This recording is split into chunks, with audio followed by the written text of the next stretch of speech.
So let's talk about the difference between active and passive training.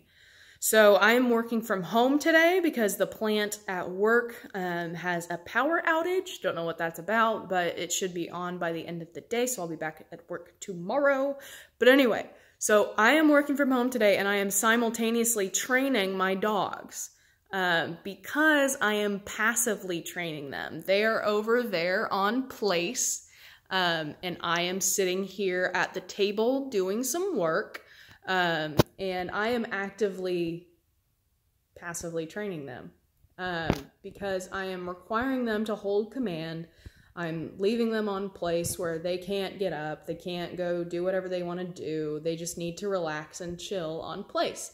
Now these dogs are very used to this, they're very good at this, so this isn't really as much training as maintaining the training.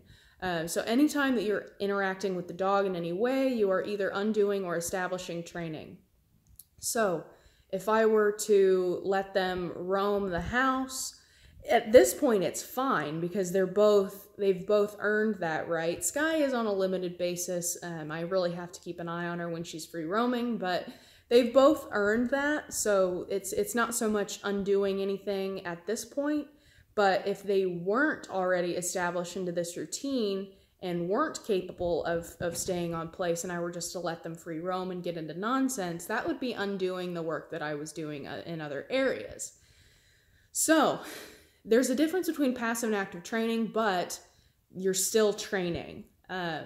So you can have a dog and actively work with them for an hour or two a day and still get a lot of training in if you passively train the rest of the time. So whether that means you put them in a crate when you leave, you keep them on place when you're not able to watch them, or what have you, outside of the obedience stuff and the active training stuff that you're working on, you're still training the dog and you're still making progress. So that's really important. Don't look at it as, I'm not actively working with my dog, so I'm not training my dog. You are training your dog.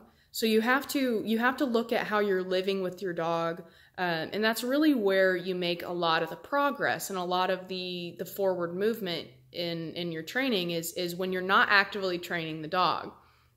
Because when the dog is in work mode and is in the training mode, it's valuable. It is, but you also need to be focusing on the passive times too, because those passive times will further your active times progress, if that makes sense.